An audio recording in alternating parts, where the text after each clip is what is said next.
Copa do Mundo de Mountain Bike, etapa de XCC, segunda etapa aí lá em Albstadt, na Alemanha, marcando grandes participações e grandes nomes aí, né, voltando a vencer no cenário internacional, no cenário da bike. Vamos falar mais sobre isso e entender o que está acontecendo.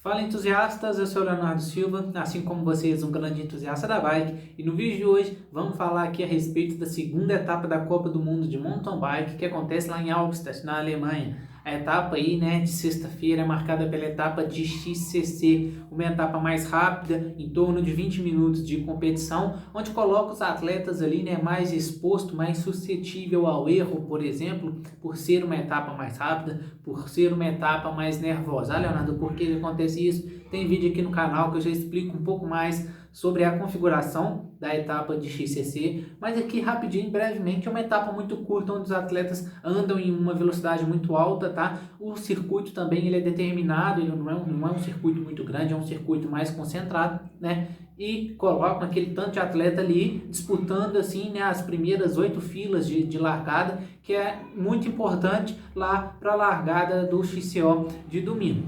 Beleza, visto isso, a gente aqui tem que aproveitar a nossa luz aqui do dia, ainda tá uma luz um pouco mais fraquinha, como tá toda aqui, tá? Para tentar gravar e o vídeo ficar melhor.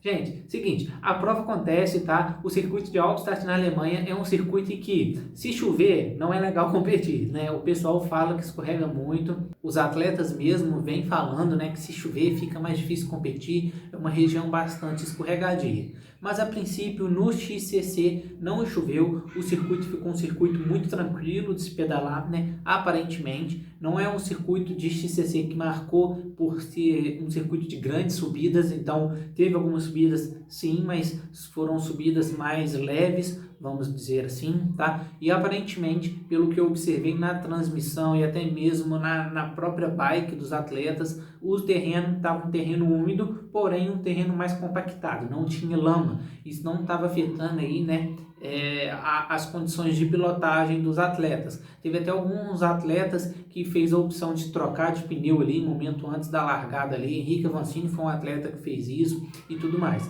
Alguns atletas também optaram por utilizar as bicicletas Radtail, aquelas bicicletas que têm somente uma suspensão. Henrique Avancini fez essa opção, Correct fez também essa opção. Outro atleta, acho que da BH também fez essa opção. Enfim, vários atletas ali do cenário optando por correr de Radtail, talvez uma vertente um pouco mais leve comparado à full suspension, e oferecendo assim, né, apenas um amortecimento, não oferecendo todo aquele jogo de amortecimento de duas suspensões. A prova aconteceu, os principais atletas que se destacaram nessa prova, né, foram os atletas mais ponteiros ali, aqueles atletas de mais sprint. Em observação para essa prova, chama atenção para um atleta da Canyon, tá? Ele com uma camisa da Canyon, ele não é da equipe principal da Canyon, eu não consegui guardar o nome dele, é uma pessoa nova, né, no pelotão, se destacou bastante, puxou na primeira volta ali, fez umas voltas bem consistentes e ainda chegou no final ali sprintando, se saindo muito bem. Outros atletas, né, que chegaram no final de prova e se destacaram também durante a prova foi o Nino Schurter, tá? Fez uma prova bastante conservadora, acho que na 7ª volta, na 8ª volta ali, é que ele pegou e puxou um pouquinho, que ele se destacou mais, mas fez uma prova muito boa. Jordan Sarrou também fez uma prova excelente, andou muito forte, fez uma prova também um pouco mais conservadora, não vi Jordan Sarrou andando muito na frente ali, fez aquela prova mais de observação. Pidcock também, vindo de ciclismo de estrada, excelente prova para Pidcock. Tava, tipo assim, acho que 2 fileiras atrás ali dos ponteiros e em menos de uma volta ele já estava em 5º lugar ali competindo, chegou a disputar as primeiras posições ali, né, junto com Henrique Avancini, junto com o Sarrou, né, e fez uma prova excelente. Agora, o que vem de surpresa neste XCC é a participação de Samuel Gaze, tá? Ele é um atleta aí que anda na mesma equipe do atleta Mathieu Van Der Poel. Ele é um atleta mais voltado para o ciclismo de estrada, porém tem sempre aí a sua participação validada no mountain bike. Samuel Geize, que já ganhou de Nino Schurter uma vez em uma etapa da Copa do Mundo de mountain bike, que aconteceu lá na África. Ele bateu o Nino Schurter no sprint. Foi uma prova que foi bem legal acompanhar, ele vibrou bastante com aquela conquista. Esse cara, Samuel Geize, ele era da equipe Specialized, andou muito tempo na equipe Specialized, já foi campeão sub-23, tem um grande nome, né, no ciclismo de estrada e veio aí para o mountain bike e disputou a prova e andou muito bem, levou a prova no sprint. E assim, os relatos desse atleta é que ele, em dados momentos, ele desconfiava que ele ia recuperar. Mas, Leonardo, recuperar de quê? Esse atleta passou por algumas cirurgias, né, no início do ano ali, ele passou por algumas cirurgias, teve que operar, se não me engano, até o joelho. Enfim, não tenho dados específicos desse evento, mas foram alguns relatos dele no fim de prova, tá? Então ele ficou bastante emocionado e bastante focado até, né? A postura dele ao dar entrevista, ao se comunicar, pareceu uma pessoa bastante séria, bastante focada, bastante empenhada em dar resultado. Ele também tem uma característica muito importante, ele correu de full suspension, assim como Nino Schurter correu de full suspension, assim como Jordan Sarrou da Specialized também foi de full, tá? O que eu achei bastante interessante é que eu não observei se ele levou garrafinha de água, porém, em um suporte adaptado ali no quadro da bicicleta dele, foi aonde ele colocou o suporte do GPS dele, né, do Garmin dele, ou do aparelho que ele utiliza. Isso é bem interessante, me chamou bastante atenção. Talvez isso seja uma vertente ali, né, que esses atletas estão seguindo para tentar tirar um pouco mais de peso ali da frente, para tentar melhorar a aerodinâmica, talvez, pode ser que seja isso. Ou então pode ser que seja alguma tendência, alguma novidade que estejam fazendo em colocar o suporte ali atrás. Pode ser também, gente, uma coisa que eu estive pensando, por exemplo, o atleta tem que estar tão focado e tão prestando atenção na marcha que ele coloca, na velocidade que ele entra, na velocidade que ele sai, e que ele tira o monitor ali do guidão para ele não ter a visualização com aquilo ali, né? E para ele se empenhar inteiramente a se dedicar a andar bem, a sair de curva rápida, entrar em curva rápida, trocar de marcha, a descer com atenção para não cair.